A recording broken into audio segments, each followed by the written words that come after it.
ঈদুল আজহা সামনে রেখে সরগরম হয়ে উঠছে সাভারের চামড়া শিল্পনগরী।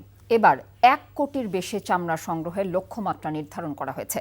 তবে অর্থ সংকট, লবণের চড়া দাম ও লোডশেডিং, রপ্তানি হ্রাস, আন্তর্জাতিক বাজার হারানো এবং নীতিগত দুর্বলতার সম্মিলিত চাপ কঠিন সংকটে ফেলেছে ট্যানারি খাতকে।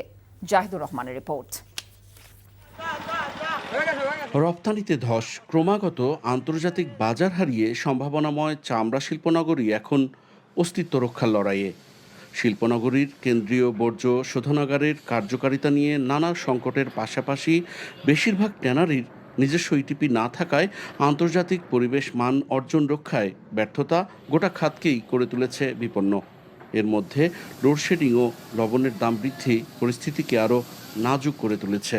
গত 1 মাস আগে যে লবণটা ছিল 700 টাকা, ওই লবণই এখন বিক্রি হচ্ছে 1000 থেকে 1050 টাকা। লবণের দাম বেড়ে গেলে চামড়ার গুণগত মান নষ্ট হয়। লবণের দাম বাড়ার কারণে চামড়ার দাম বেড়ে যায়। ট্যানারিতে কার কি পরিমাণ লবণের চাহিদা রয়েছে এবং কি পরিমাণ মজুদ রয়েছে সেই হিসাবটাও কিন্তু আমরা নিয়েছি। যাদের লবণের ঘাটতি রয়েছে তাদেরকে আমরা মিলের নাম্বারটা আমরা দিয়ে দিচ্ছি।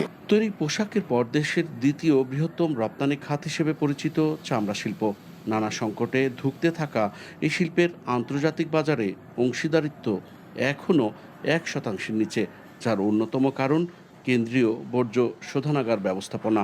আন্তর্জাতিক বাজার হারানোর পাশাপাশি স্থানীয় পরিবেশ প্রতিবেশকেও বিপন্ন করে তোলা এই সিইপিটি এবারও পুরোপুরি কার্যকর থাকবে কিনা তা নিয়েও রয়েছে নানা প্রশ্ন। ঈদের বাড়তি চাপ সামলানোর জন্য আমরা যেগুলো পদক্ষেপ হাতে নিয়েছি তার মধ্যে উল্লেখযোগ্য একটা হচ্ছে ওভারহোলিং করে আমরা সিটিবির ক্যাপাসিটিটাকে আমরা বাড়ানোর চেষ্টা করছি। এমনিতেই কাঁচা চামড়া রপ্তানির সিদ্ধান্তে ক্ষুব্ধ শিল্প মালিকরা, তার উপর সময়োপযোগী সিদ্ধান্ত, বাস্তবায়নযোগ্য নীতি ও কার্যকর সহায়তা ছাড়া এই খাতের পতন ঠেকানো কঠিন, এমনটাই মনে করছেন সংশ্লিষ্টরা।